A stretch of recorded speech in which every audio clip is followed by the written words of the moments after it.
Hey, what's going down, savages? Welcome to episode 25 of This Savage Life. I'm your host, Stefan Paulson. I've been meaning to do one of these episodes for a few days now, but considering all the shit that's going down, I didn't really feel like it. But today, I thought, you know what, fuck, I need to hit the record button, put the microphone in front of me and see what happens. What I really wanted to talk about was, if you know me, if you've listened to this podcast before, or if you know me personally or friends, you know what kind of bullshit I deal with. You know I deal with anxiety. You know I deal with certain demons. And I won't lie, I've been holding it together pretty good. But these last couple of weeks have been rough. If you deal with anxiety like I do, you'll understand for sure. You're probably going through the same shit I'm going through. Worst case scenario every fucking time. That's what it is. You amplify things to 1,000 immediately, instantly. And assuming worst case scenario every time is like, it's fucked up, but my brain is programmed like that, unfortunately. I'm working real hard at unprogramming it, but it's not like you can't just snap your fucking fingers and it's gone, you have to work at it every fucking day of your life, and it's a fucking process. And I ain't at the end of my process. I don't think I ever will be. It's going to be a lifelong battle, and I have to accept that. And I just do everything in my power to mitigate the symptoms, the flare-ups, or whatever the fuck you want to call it. But it's considering what we're going through, fucking global pandemic, and everybody's ramped up, shit's falling apart, we're stuck at home. It's like, for someone like me that can't fucking keep his mind at rest ever, it's like, it's a fucking struggle. And I haven't really said anything to everybody because I fucking have to keep my shit together. I have 2 kids. I have a wife, this is not serious. Sorry, that's not what I meant to say. This is serious. I mean, it could be a lot worse here in Canada. When I try to not read too much because, again, if you fucking deal with my type of anxiety like I have, and I know a lot of you do, your mind goes there, and it goes everywhere that's not good. Those fucking demons, they lead you in a direction that you don't want to go. Your mind just gets stuck there, and anxiety sits in, and that's it. Panic for 2, 3, 12 hours, whatever. So it's been rough, but every day is better. The family here has been quarantined basically for the past 11 days. My kids went to school last time 12 days ago, and then since then we've basically been at home, except to go get groceries, and I've been going to work, which is nearby. We're a small business, small company, couple of employees. Last day was today. We're locked down here now for at least 3 weeks. But having the anxiety and having all that bullshit, I still had to keep it together because, like I said, I got a fucking family, and I hope it doesn't get there. But if shit hits the fan, like, I know I need to protect them. I need to be there for them. I need to be emotionally, physically, everything available, So it's like I'm going through a lot with this anxiety these last couple of weeks, but it's also helping me cope. I think helping me reprogram, if you want. It's helping me speed the process up a little bit, because it's like, I'm trying to do basically mental jujitsu every day to try to reprogram my brain, because I'm constantly fighting with my fucking demons. And my jujitsu's getting better to calm those demons, I'm finding different ways and different things and helping me out and slowly getting there. But I normally roll with blue belts, and white belts.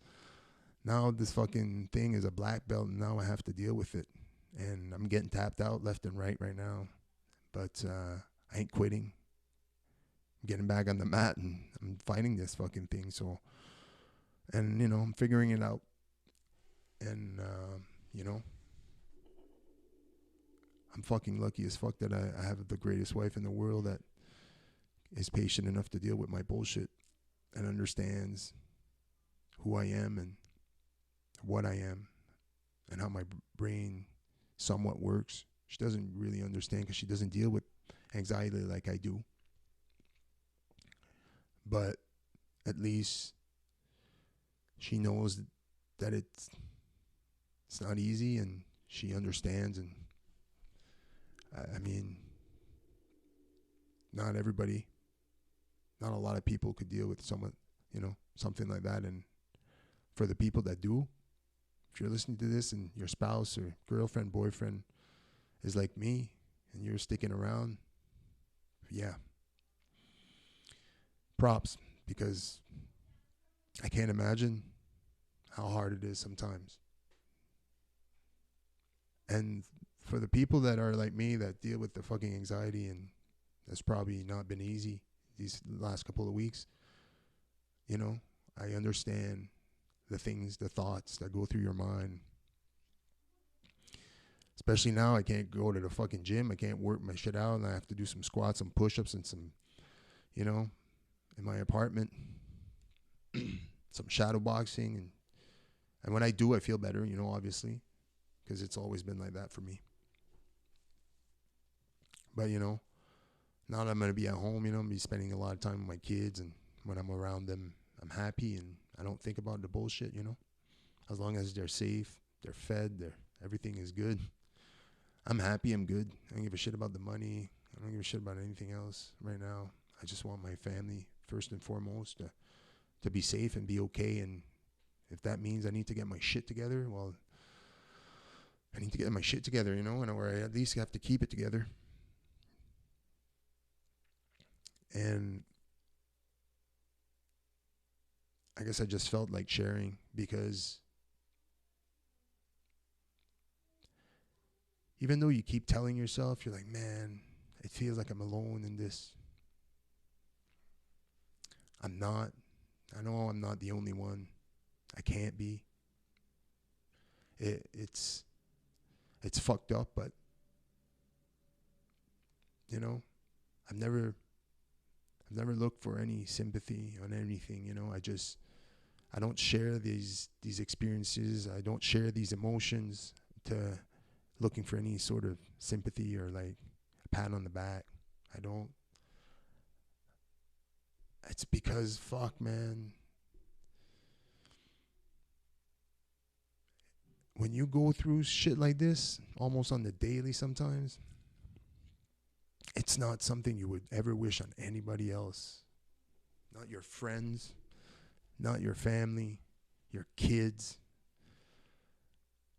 Fuck, people I don't even fucking know. If I don't fucking hate your guts, even then,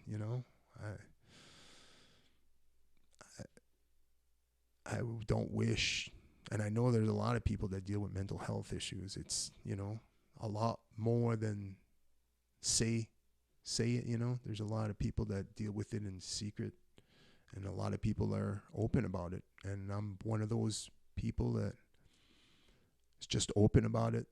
It's hard. I'm not always open about it. I'm only open when I feel the need to express it because and only if I think it's going to help someone, or at least make them understand or see signs in someone else, their brother or sister, husband, boyfriend, girlfriend, wives, whatever.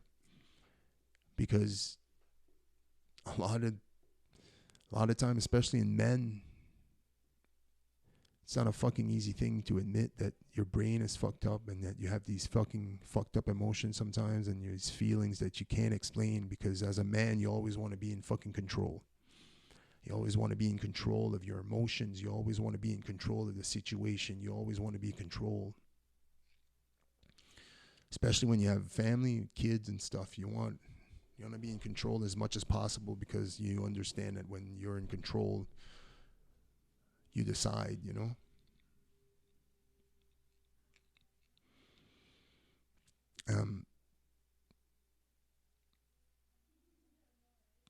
You're not always in control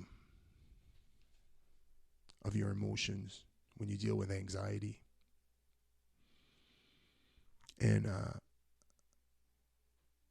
it's easy to just Google, symptoms of depression, symptoms of anxiety, blah, blah. But as a man, a provider, a caretaker, whatever you want, whatever label you want to put on me, a father, I'm a husband, I have fucking friends that I love, that I fucking, do anything for. Guys like that I truly call brothers, that I really mean it. They're fucking family. They're not my friends, they're family. They know who they are.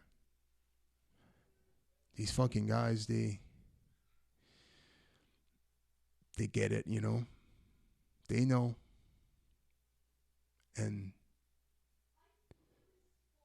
But even then, it's like not everybody shares everything. A lot of people, especially, like I said, especially men that deal with anxiety and depression, they feel that stigma of, if I say that, everybody's going to think I'm a pussy. I don't need to go into that. Everybody can assume, I've heard what I mean. It's, you just, but me, I feel better when I talk about it. So fuck it. You want to think I'm a pussy? Go ahead. I don't give a fuck. The demons in my head tell me a lot worse. They call me a lot worse. And I'm just going to share my emotions, my experience, especially in times like this, because I truly believe that someone's hearing this right now and you're listening to this right now. Maybe it gives you, maybe it alleviates a little bit of the stress and the anxiety, Spend time with your family if you're at home, and put the fucking phone down. You want your anxiety to go down? I'm going to tell you right now, the number one thing you could do, get off social media. If it's that bad, get the fuck off social media. Get off. I guarantee you, one day, give it one day, try it out one day. Don't look at the news. Don't look at anything. Stay inside. Just get out. Just close TV or Netflix, but nothing. Don't listen to the news. Don't look at your fucking phone. Don't look at Twitter. Don't look at Instagram. Don't look at Facebook. Nothing. I guarantee you. I feel it after an hour of not looking at my phone. I put my foot down. I'm like, I'm going to go play with my kids, and I just, bang. It's gone, This is fucked up, what we're going through. Fucking, of all things, fucked up that could have happened to everybody in the world. A fucking virus comes out and starts just fucking killing people, just left and right. And now the whole fucking world basically has to stay home for a while.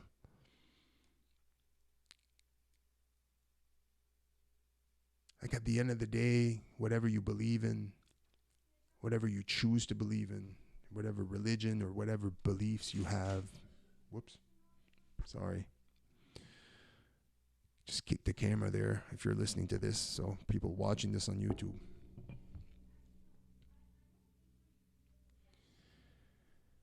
Whatever belief you have, it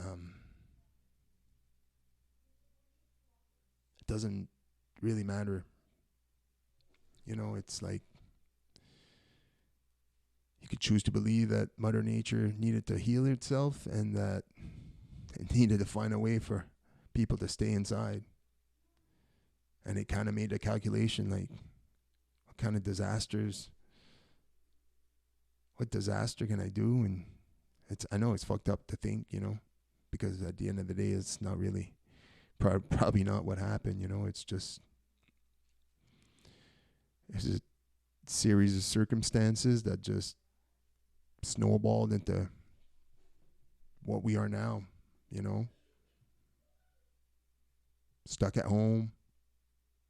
I don't call it stuck, but, you know, in our houses, wherever we are, not be able to go out, except maybe to get groceries and shit.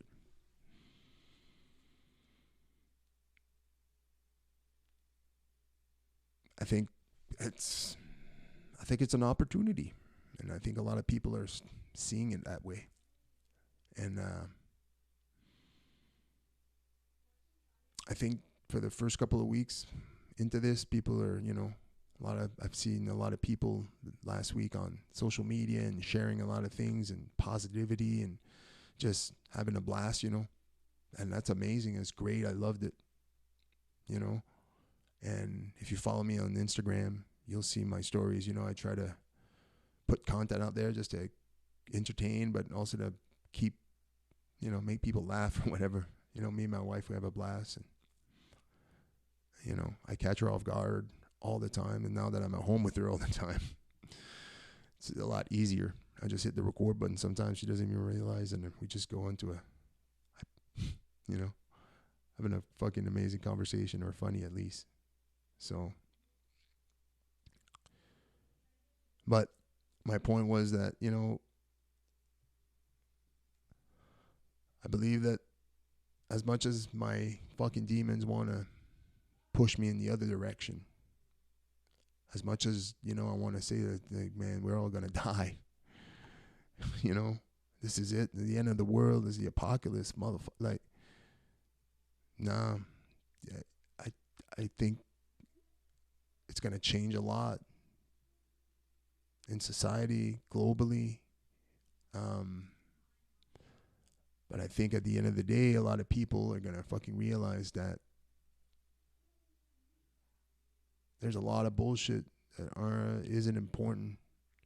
And a lot of people are going to realize what really is important to them. And it's not going to be the money, the job, the cars, the houses, all that shit, you know? Because shit like this will make you realize that it don't matter how big your house is, how many fucking Ferraris and Porsches you have in your garage. You got a private jet and shit. Like,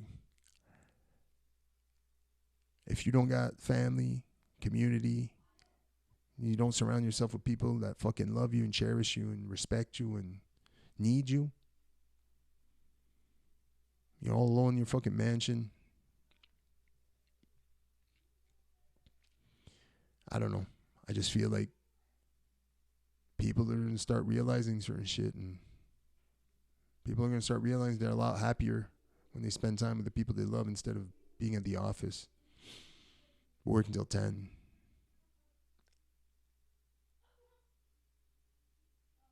That's what I choose to believe. That's what I hope for. It's definitely going to change a lot. I guess hoping that it makes a positive change is all I could ask. It's all I could think about, I guess. But like I said, there's the other part of my brain that goes to the extreme all the time, you know. Here in Canada, it's, I think our government, provincially and federally, are doing a great job. Kind of understand that it's can't be easy to basically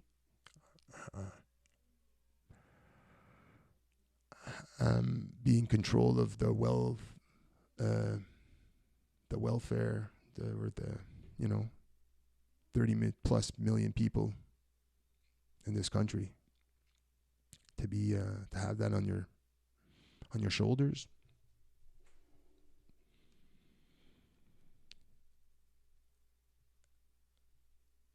I think they're doing the best they can with what they're given within the circumstances. But, you know, they've locked down here in the province of Quebec. Streets are pretty empty, have been pretty empty, especially my neighborhood, at least for a good 10 days, you know. So it's good.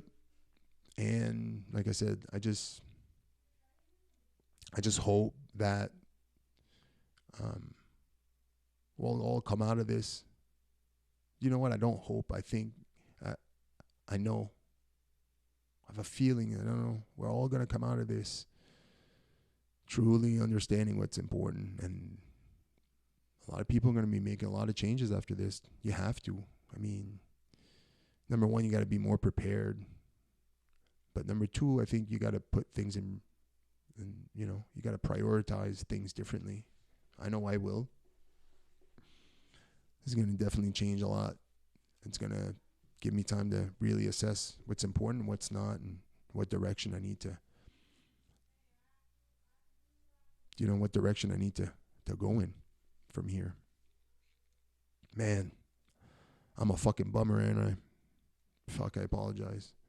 I just felt that certain people maybe needed to hear that they're not alone out there dealing with anxiety in the times like this, and I didn't mean to be a fucking bummer. But yeah, if I bummed you out, I apologize. You know, if you're not dealing with anxiety, I apologize. It's just, I use this podcast sometimes to just, as a personal journal, and then just work through my bullshit. And again, I appreciate if you're still listening at this point. 23 minutes in, I really appreciate it. And if you're dealing with the anxiety, if you're dealing with all the bullshit during this hard time, and you need someone to just message or share, you know, send me a message. I'll listen, at least. You know, I'm no expert. I can't really offer any, but like I said, I deal with my demons and my anxiety, and I'm sure a lot of people are like me. So we can at least we can know that there's someone else dealing with the same bullshit, you know? Like I said, if you feel like sharing, hit me up. Instagram at Savage Paulson. Twitter at Savage Paulson. And yeah, on Facebook, This Savage Life. You can follow the page. I post all the short clips and stuff from my podcast, from my episodes. On YouTube, Savage Paulson. You can follow it. Yeah, I'm not going to really keep going at this point. I'm about 25 minutes in, and I just really wanted to express myself and share my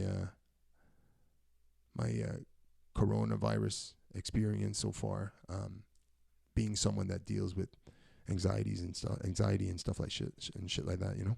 So, like I said, I apologize. It's kind of a bummer episode, and there'll be a lot more upbeat content in the next couple of days. Now that I'm at home and stuff, me and the wife started watching this this documentary on Netflix, or docu-series, or whatever the fuck they called it. I'm sure a lot of you out there have heard about it, the Tiger King.